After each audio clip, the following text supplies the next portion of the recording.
Hey everyone, this is सजल जोशी और इस video में हम लोग कंटिन्यू करने वाले हैं अपना chapter number 2 of business studies जो कि है प्रिंसिपल्स ऑफ मैनेजमेंट। इस वीडियो में हम लोग डिस्कस करने वाले हैं साइंटिफिक प्रिंसिपल्स ऑफ मैनेजमेंट जो कि टेलर ने दिए थे एंड उनके बारे में कुछ इंट्रोडक्शन हम लोग लेने वाले हैं। और इसका जो पार्ट 4 आएगा, जो फाइनल पार्ट होगा, उसमें हम लोग उनके टेक्निक्स एज वेल एज जो रिमेनिंग टॉपिक्स होंगे उसको हम कवर अप कर रहे होंगे। और हाँ, इसके जो नोट्स की लिंक है वो मैंने डिस्क्रिप्शन पे दे रखी है, वहां से जाके आप चेकआउट कर लेना। तो स्टार्ट करते हैं आज की वीडियो। कहते तू होता कौन है कहने वाला, कहते कौन बातें तेरी सुनने वाला, मुझको ना लेना देना इससे जितने नकली बैठे घर पे सबको एक साथ किया डिसमिस।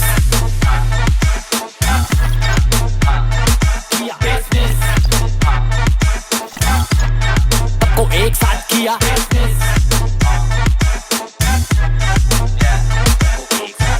इस वीडियो में हम लोग डिस्कस करने वाले हैं FW टेलर सर ने कुछ हमें techniques as well as principles दिए थे रिलेटेड टू साइंटिफिक मैनेजमेंट, वो हम इस वीडियो में डिस्कस करेंगे और साथ साथ ना कुछ कंपैरिजन करेंगे टेलर और फेयर के बीच पे। फिर ये चैप्टर हमारा पूरा कंप्लीट हो जाएगा।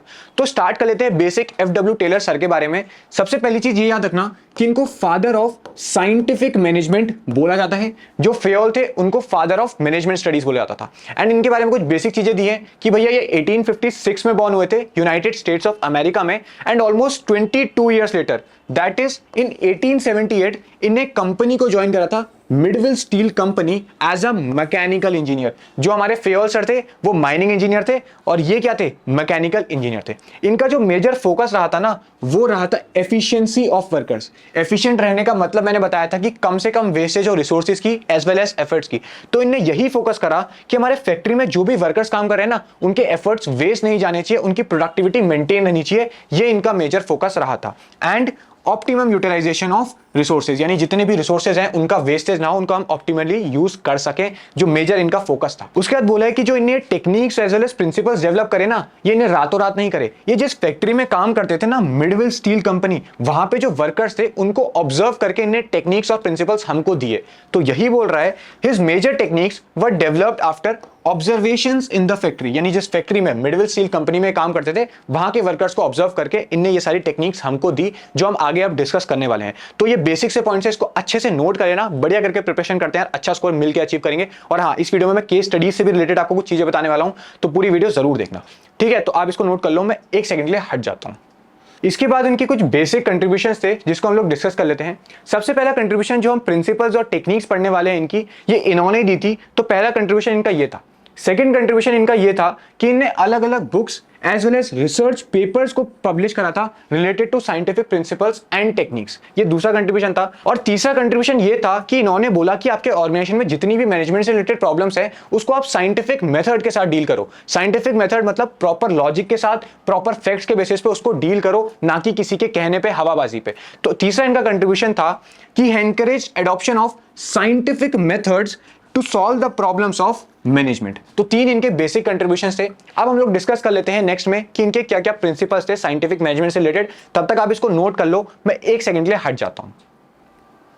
इसके बाद जो हमारे पास नेक्स्ट टॉपिक आता है वो है साइंटिफिक मैनेजमेंट। देखो, साइंटिफिक मैनेजमेंट ये बोलता है कि जब भी आप कोई ऑर्गेनाइजेशन में डिसीजन ले रहे हो या फिर कोई भी आप एक्टिविटी परफॉर्म कर रहे हो उसको साइंटिफिक बेसिस पे करो, यानी प्रॉपर नॉलेज के साथ, प्रॉपर फैक्ट्स के बेसिस पे एंड प्रॉपर मेजरमेंट के साथ ही एक्टिविटीज को परफॉर्म करो। इसकी डेफिनेशन क्या बोलती है? It refers to applying science for each and every element of management, यानी हर एलिमेंट में साइंस को घुसा दो। लेमन लैंग्वेज में बात करें तो in general it means applying scientific methods to increase output, यानी साइंटिफिक मेथड मतलब वो प्रॉपर लॉजिक के बेसिस पे जो मेथड हमने डेवलप करे हैं उनको लगाओ ताकि हमारा आउटपुट या फिर प्रोडक्शन इंक्रीज हो सके। That is what scientific management means, right. एक बेसिक सी डेफिनेशन थी, इसको आप नोट कर लो। अब हम लोग डिस्कस कर लेते हैं साइंटिफिक प्रिंसिपल्स ऑफ मैनेजमेंट जो टेलर ने दिए and these are very important. उसके बाद हम लोग डिस्कस कर लेते हैं प्रिंसिपल्स ऑफ साइंटिफिक मैनेजमेंट जो टेलर ने दिए थे। हमारे पास 4 बेसिक अवेलेबल है एंड काफी ज्यादा इंपॉर्टेंट है। इसमें बच्चे बहुत ज्यादा कंफ्यूज होते हैं रिलेटेड टू केस स्टडीज कि भैया जो लिखा था वो तो इसमें भी आ रहा था, हार्मनी नॉट डिस्कॉर्ड में, और कोऑपरेशन नॉट इंडिविजुअलिज्म में। तो मैं क्या अप्रोच लेके चलूंगा, हम लोग यहाँ पे कीवर्ड्स को थोड़ा सा ज्यादा ध्यान देंगे सो दैट हम केस स्टडीज को इजीली सॉल्व कर सके।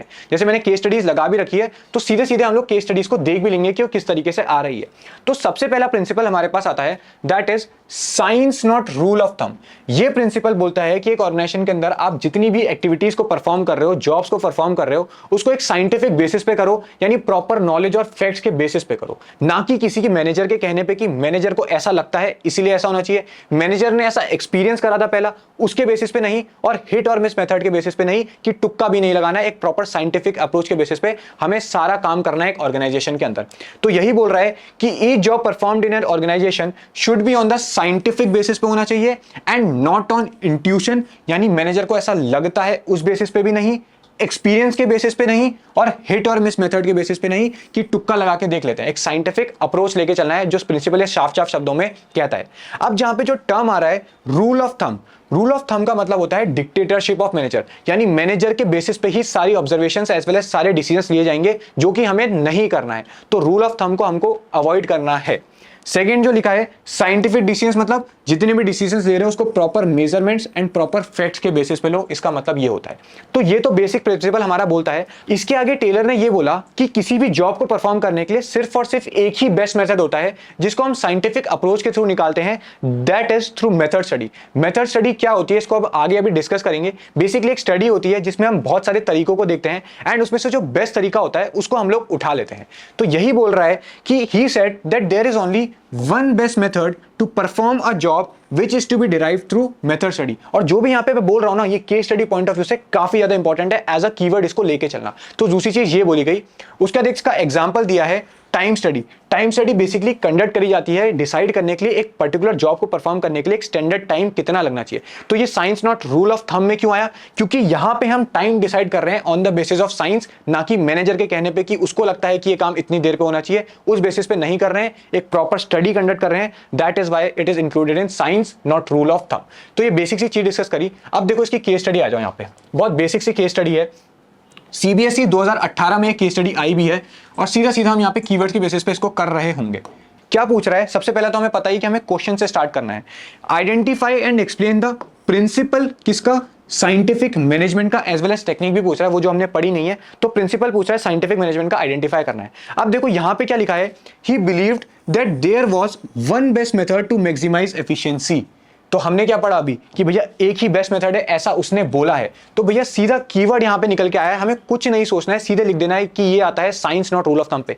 आपको क्या लगता है जो बच्चे 100 में से 100 फोड़ते हैं, केस स्टडी सॉल्व करते हैं, क्या वो सिर्फ कॉमन सेंस के बेसिस पे करते हैं? नहीं भैया, एक कीवर्ड्स भी बहुत ज्यादा इंपॉर्टेंट रोल प्ले करता है किसी भी केस स्टडी को सॉल्व करने के लिए। इसलिए मैं क्या करूंगा ना, जब भी हमारे चैप्टर्स कंप्लीट हो जाएंगे उसके बाद मैं कीवर्ड्स की सीरीज निकालूंगा, जिसमें मैं एक दिन आपको कीवर्ड्स दूंगा याद करने के लिए, साथ में समझाऊंगा भी, और उसके अगले दिन मैं आपको केस स्टडीज करवाऊंगा उसी कीवर्ड से रिलेटेड। फिर आपका ऐसा हो जाएगा कि केस स्टडीज आपके हाथों में बनने लग जाएगी, क्योंकि आपको वो कीवर्ड्स पता है, राइट? तो सीधा सीधा इसने पूछा कौन सा प्रिंसिपल है? Science not rule of thumb. तो ये पहला हमारा होता है प्रिंसिपल, जिसमें बोलते हैं कि सब कुछ साइंटिफिक बेसिस पे करो, ना कि मैनेजर के कहने पे, राइट? तो अब इसको नोट कर लो, मैं एक सेकेंड के लिए हट जाता हूं।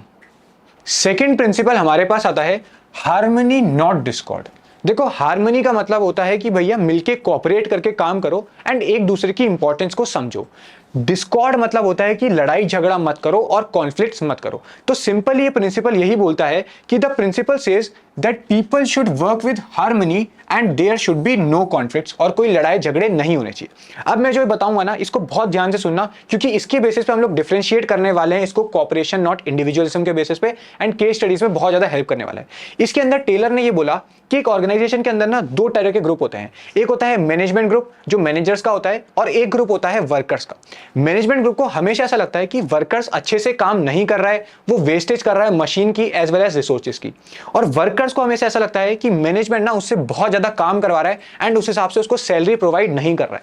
तो टेलर ने ये बोला जो दोनों एक दूसरे के लिए नेगेटिव एटीट्यूड डेवलप करके बैठे हो, इसको चेंज करना पड़ेगा, और उसको बोला मेंटल रिवॉल्यूशन। तो mental revolution that is change in thinking of workers and management for each others, जो कि गलत लेके बैठे एक दूसरे के बारे में सोचने में। तो अगर आपको कहीं भी मेंटल रिवॉल्यूशन देखे तो क्या याद आएगा कि ये हार्मनी नॉट डिस्कॉर्ड के अंदर आता है, क्योंकि टेलर ने इसके अंदर ऐसा बोला है। सेकंड चीज टेलर ने ये बोली कि मैनेजमेंट को अगर कुछ फायदा होता है ना, तो उसके जो गेन्स हो रहे हैं या पैसा हो रहा है उसको शेयर करना चाहिए वर्कर के साथ, ताकि वर्कर भी क्या हो सके, मोटिवेट हो सके, and at the same time worker को अपनी बेस्ट एबिलिटी के साथ परफॉर्म करना चाहिए एक ऑर्गेनाइजेशन को ग्रो करने के लिए। तो सेकंड चीज बोली कि शेयर करना चाहिए गेन वर्कर के साथ, एंड वर्कर को परफॉर्म करना चाहिए अपनी बेस्ट एबिलिटी के साथ, तब माना जाएगा कि एक ऑर्गेनाइजेशन के अंदर हार्मनी हो रही है, राइट? उसके बाद फॉर एग्जांपल क्या बोल रहा है, वर्कर का एम है कि उसको ज्यादा पैसा कमाना है, वेयर एज मैनेजमेंट का जो एम है कि उसको प्रोडक्शन इंक्रीज करना है। तो ये प्रिंसिपल बोलता है कि इस जगह पे कॉन्फ्लिक्ट्स मत करो, लड़ाई मत करो, क्योंकि at the end of the day आप दोनों का एम जो है वो सेम ही है। वर्कर्स पैसा तभी ज्यादा कमा पाएगा जब हमारी ऑर्गेनाइजेशन में प्रोडक्शन इंक्रीज हो। तो कहने का मतलब है यहाँ पे कॉन्फ्लिक्ट्स मत करो, डिस्कॉर्ड मत करो, लड़ाई मत करो। तो ये प्रिंसिपल बोलता है हमारा हार्मनी नॉट डिस्कॉर्ड। कीवर्ड याद रख लेना कि मेंटल रिवॉल्यूशन और गेन्स को शेयर करा जाए तो ये इसके अंदर आएगा। आप इसको नोट कर लो, मैं एक सेकंड के लिए हट जाता हूं। थर्ड प्रिंसिपल हमारे पास आता है इसके अंदर, कोऑपरेशन नॉट इंडिविजुअलिज्म। यानी ये प्रिंसिपल भी कहीं ना कहीं सेम बोलता है हार्मनी नॉट डिस्कॉर्ड की तरह कि एक साथ कोऑपरेट करो, मिलजुल के काम करो एंड इंडिविजुअलिज्म के बारे में मत सोचो, यानी अपने खुद के इंटरेस्ट को इतनी प्रेफरेंस मत दो, सब लोग मिलके काम करो। तो बेसिक प्रिंसिपल यही बोलता है। अब इसको बोलते हैं हम, ये कहीं ना कहीं एक्सटेंशन होता है हार्मनी नॉट डिस्कॉर्ड का। तो क्या है, it is the extension of harmony not discord. बहुत इंपॉर्टेंट है, कीवर्ड पॉइंट ऑफ व्यू से भी याद रखना। According to this principle work must be carried on with cooperation and not only thinking about individual interest. सिर्फ अपने बारे में नहीं सोचना है। अब जो आगे हम डिस्कस करने वाले हैं वो डिफरेंशिएट करेगा इसको हार्मनी नॉट डिस्कॉर्ड के साथ, ध्यान से सुनना। इसमें सबसे पहली चीज कोऑपरेशन के लिए ये बोली गई कि जो मैनेजर्स है उनको वेलकम करना चाहिए सजेशंस। जितने भी लोग हमारे ऑर्गेनाइजेशन पे काम कर रहे हैं उनके सजेशंस को सुनना चाहिए एंड जो भी सजेशन अच्छा आता है उसके बदले में उनको रिवॉर्ड प्रोवाइड करना चाहिए। तो कोऑपरेशन के लिए सबसे पहले managers must welcome the suggestions and give reward. Second चीज ये बोली गई कि वर्कर्स को बात बात पे स्ट्राइक पे नहीं जाना चाहिए। कोई भी छोटी मोटी लड़ाई हो गई फिर स्ट्राइक पे चले गए, तो ऐसा नहीं करना चाहिए। तो workers should not go on strike, तभी कोऑपरेशन मेंटेन हो पाएगा। तीसरी चीज बोली almost equal distribution of work among management and workers. यानी ऐसा नहीं होना चाहिए कि मैनेजमेंट में जो मैनेजर्स है उनके पास कुछ काम नहीं है और वर्कर्स के ऊपर आपने वर्कलोड बहुत ज्यादा डाल रखा है। तो दोनों का इक्वल ही काम होना चाहिए, तभी कोऑपरेशन मेंटेन हो पाएगा। फोर्थ चीज इसके अंदर बोली गई, manager should almost work side by side of workers for helping them. यानी मैनेजर्स को ऐसा नहीं करना चाहिए कि सिर्फ ऑर्डर दे दिया और उसके बाद काम खुद करो। उनको साथ में साथ उनके साथ हेल्प भी करनी चाहिए वर्कर्स को, उनको एनकरेज करना चाहिए, सिर्फ ऑर्डर देके नहीं जाना। तो ये चार चीजें मिलके क्या बनती है, कोऑपरेशन बढ़ती है। इसको हम लोग पैटर्नलिस्टिक स्टाइल ऑफ मैनेजमेंट भी बोलते हैं, ये भी याद रखना। तो कहीं पे दिखता है तो वो किसके अंदर आएगा, कोऑपरेशन के अंदर। तो ये पांच चीजें हमें याद रखनी है कोऑपरेशन करने के लिए, जो डिफरेंशिएट करती है इसको किसके साथ, हार्मनी नॉट डिस्कॉर्ड के साथ। इसका हम लोग एक केस स्टडी देखते हैं, सीधा क्लियर हो जाएगा हमें जो पॉइंट मैं यहाँ पे बोलना चाह रहा हूं। यहाँ पे आपको एक केस स्टडी दिख रही होगी, उसमें क्या पूछा है क्वेश्चन में, identify and explain the principle of Taylor and Fayol. Principle पूछ रहा है टेलर का कौन सा है, क्वेश्चन में पूछ रहा है the principle of Taylor and Fayol are mutually complementary, one believe that management should not close its ear to constructive suggestions. यानी सजेशंस हमको लेने हैं, वेलकम करना है हमको सजेशंस को। तो ये कौन सा प्रिंसिपल हो गया, सीधा सीधा प्रिंसिपल हो गया कोऑपरेशन नॉट इंडिविजुअलिज्म। तो ये होता है कीवर्ड की पावर जो हमें हेल्प करती है केस स्टडी सॉल्व करने पे, आगे पढ़ने की जरूरत ही नहीं है। और ये वाला प्रिंसिपल फेयोल में हमने कहां पढ़ा था, हमें वेलकम करना है सजेशंस को, प्रिंसिपल ऑफ इनिशिएटिव में। तो ये हमें बेसिकली कोऑपरेशन नॉट इंडिविजुअलिज्म में ध्यान रखना है, राइट। तो आप इसको नोट कर लो, मैं एक सेकंड के लिए हट जाता हूं। उसके बाद जो लास्ट प्रिंसिपल हमारे पास आता है वो है development of workers to their greatest efficiency. यानी ये प्रिंसिपल बोलता है कि भैया एक सबसे इंपॉर्टेंट एक ऑर्गेनाइजेशन का पार्ट होते हैं उसके वर्कर्स, तो उनकी एफिशिएंसी को मेंटेन करना बहुत ज्यादा जरूरी है। तो इसमें बेसिकली हमें दो चीजें याद रखनी है। पहली चीज ये बोलता है कि जब भी आप किसी एम्प्लॉय को या वर्कर को सेलेक्ट करते हो उसको बहुत ज्यादा ध्यान से सेलेक्ट करो। एंड सेकंड चीज ये बोलता है कि जब आपने उसको सेलेक्ट कर लिया तो उसको जिस भी पोजीशन पे आप बैठा रहे हो उसको उसकी क्वालिफिकेशन के बेसिस पे बचाओ, ऐसे कहीं पे भी उसको नहीं जॉब पोजीशन दो, राइट। और दूसरी चीज ये बोलता है कि उसको टाइम टाइम पे ट्रेनिंग प्रोवाइड करते रहनी पड़ेगी, तभी उसका डेवलपमेंट हो पाएगा। तो ये प्रिंसिपल क्या बोलता है, according to this principle Taylor insisted that due care shall be taken while selecting the employees। ध्यान से सेलेक्ट करना है and after that job should be assigned according to their qualification. Qualification के बेसिस पे job को assign करना है। Second चीज इसके अंदर बोली गई कि उनको टाइम टाइम पे उनको ट्रेनिंग हमें प्रोवाइड करते रहनी है, because industrial efficiency depends upon the efficiency of workers. जितने एफिशिएंट वर्कर होंगे उतनी ही एफिशिएंट हमारी इंडस्ट्री काम कर पाएगी। तो सिंपल शब्दों में दो चीजें निकालता है कि पहली चीज ध्यान से सेलेक्ट करो, क्वालिफिकेशन के बेसिस पे उनको रखो जॉब में, एंड सेकेंडली उनको टाइम पे ट्रेनिंग प्रोवाइड करते रहो ताकि हमारे इंडस्ट्रीज की एफिशिएंसी मेंटेन हो सके। देखो यहाँ पे मैं जो हमने कीवर्ड पढ़े थे, ये वाला केस स्टडी पे आ जाओ। देखो यहाँ पे हमसे पूछा था प्रिंसिपल ऑफ साइंटिफिक मैनेजमेंट, उसी के आगे क्या लिखा है, he also felt that once the method is developed the workers of the company should be trained. तो जहां पे भी ट्रेनिंग की बात आ गई, कौन सा प्रिंसिपल लग जाएगा? Development of workers to their greatest efficiency. तो दो प्रिंसिपल यहां पे लग गए। पहला कौन सा? Science not rule of thumb. और ट्रेनिंग की बात हो रही है वर्कर्स की, कौन सा? Development of workers to their greatest efficiency, जो हमने यहां पे अभी पढ़ा। तो ये हमारा होता है लास्ट प्रिंसिपल जो साइंटिफिक मैनेजमेंट के टेलर ने दिए हैं। तो ये हमने डिस्कस कर लिए 4 प्रिंसिपल्स ऑफ साइंटिफिक मैनेजमेंट। मैंने ट्राई करा कि इसमें हम थोड़ा केस बेस्ड जाने का ट्राई करें, एंड मैंने आपको बताया कि कीवर्ड्स की कितनी इंपॉर्टेंस होती है। तो जिस अप्रोच के साथ हम चल रहे हैं, मैं आपको ये एश्योरिटी दे रहा हूं कि आपको केस स्टडी सॉल्व करने में दिक्कत नहीं आएगी। That is what I am trying to do, right. तो नेक्स्ट वीडियो में हम लोग इसके टेक्निक्स को पढ़ लेंगे, एंड जो हमारे रिमेनिंग टॉपिक्स है उसको हम कवर अप कर लेंगे। तो मिलते हैं नेक्स्ट वीडियो में। Till then, all the best. यार प्रकाश भैया कॉफी तो बड़ी सही बनाते हैं, लेकिन इसमें चीनी नहीं डालते हैं। बाय गॉड, सबसे बड़ी प्रॉब्लम इनकी यही है। So baby, pull me closer in the backseat of your Rover that I know you can। इसके बाद शिकागो जब ये लेक्चर खत्म हो जाएगा ना, फिर चलते हैं घूमने यार। बहुत तनाव है। एडिट भी करना है क्या अभी? 9 बजे जाना है और अभी 4 बज रहे हैं। अरे कोई दिक्कत नहीं, हो जाएगा, सब हो जाएगा भगवान के नाम से। तेरे को पता है कभी कभी पढ़ाते पढ़ाते मैं ही भूल जाता हूँ कि मैं पढ़ा क्या रहा हूँ। चैप्टर का नाम, टॉपिक का नाम कभी कभी दिमाग से उतर जाता है। कहते तू होता कौन है कहने वाला, कहते कौन बातें तेरी सुनने वाला, मुझको ना लेना देना इससे जितने नकली बैठे घर पे सबको एक साथ किया डिसमिस।